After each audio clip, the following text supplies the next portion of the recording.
कुछ क्या सुन दिल में धारी थो छो जी लिखे तुर जाई थो। कुछ क्या सुन दिल में धारी तो अबे अमड़ के यार रंजाई तो, अबे अमड़ के यार रंजाई तो कसो की न अमड़ सा खाई तो। ओ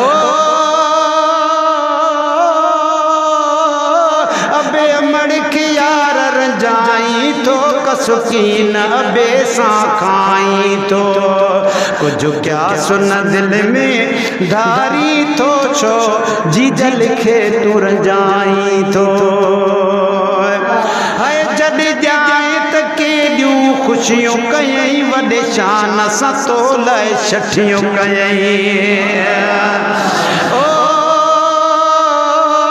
जद जाए त केॾियूं खुशियूं कयई वॾे शान सां तुंहिंजूं छठियूं कयई। अञा तूं एहसान न ॻाई थो छो अबे अमड़ खे रंजाई तो।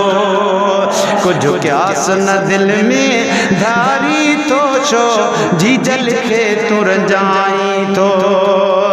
ओ बुद्धि गिला बचे जी न सघंदी आ दिल रोई मां जी पवंदी आ। बुद्धि गिला बचे जी न सघंदी आ दिल रोई जी पवंदी आ।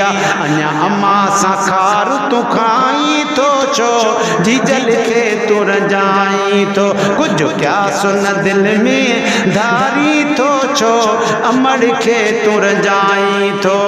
जॾहिं पुटड़ो जवान थींदो नंढड़ो हूंदो आ त या अल्लाह साईं मुझे पुटड़े खे जवान कर। खुदा जो कसम आ ये हथ अल्लाह ॾे रोई अबो अमड़ झुकंदा आहिनि तो मुंहिंजा मौला मुंहिंजे पुट जो भाग कजाए, मुंहिंजो पुट नेक कजाए, मुंहिंजो पुट खे 5 वक्त निमाज़ नसीब कजाए, मुंहिंजे पुट खे कंहिंजो मोहताज न कजाए। पर जॾहिं तूं मोहताजीअ खां बची थो पए, जॾहिं पाण वॾो थो थिए शादी करे थो, ख़ुदा जो कसम अबे अमड़ के विसारे थो। अदा अबे अमड़ के न विसार। अबे अमड़ जी इज्जत कंदे अल्लाह तुझी इज्जत कंदो। सुभाणे उहो वक्त अचणो आ तोते जेकॾहिं तूं अबे अमड़ जी इज्जत न कई त औलाद भी तुझी इज्जत न कंदी। ओ बुद्धि गिला बचे जी न सघंदी आ दिल रोई अम्मा जी पवंदी आ। अञा अम्मा सां खार तूं खाई थो छो जी लिखे तुर जाई तो। ओ सर्दी गर्मी सिर ते सठाई समझी सजन तोखे सुखियो रखियाई त मुझे पछाड़ीअ में कमी ईंदो चओ सुभान अल्लाह। सर्दी गर्मी सिर ते सठाई समझी सजन तोखे सुखियो रखियाई। अञा तूं भी पियो अलाई तो छो जी लिखे तुर जाई तो। तोखे पाले वॾड़ो जवान कयई पुट तुझे लाइ शान शान कयई। पयो पाण खे तूं पढ़ाई थो छो जी लिखे तुर जाई तो। कुछ क्या सुन दिल में धारी थो तूं जी लिखे शुर जाई तो। उस्ताद आशिक फकीर अली हैदर है मिस्र बुध जो चौ सुभान अल्लाह। ओ पया माण्हू भरिया थई पदमन में पर जन्नत जी जल जे कदमन में।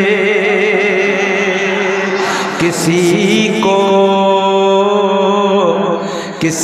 घर मिला किसी को हिस्से में, किसी को घर मिला किसी को हिस्से में दुकान आई। किसी को घर मिला किसी को हिस्से में दुकान आई। ये सब कुछ काफी है मेरे हिस्से में मेरी माई। ओ पया माण्हू भरिया तई पदमन में पर जन्नत जी जल जे कदमन में। असलम भंड पाण भुला छो जी जल के तो रंजाई तो असलम भंड पाण भुलाई तो छो अबे अमड़ के रंजाई तो कुछ क्या सुन दिल में धारी तो छो जी जल के तू रंजाई तो छो जी जल के तू रंजाई तो कसुकीन अबे सा खाई तो है कुछ क्या सुन दिल में धारी तो छो अमड़ के तू रंजाई तो।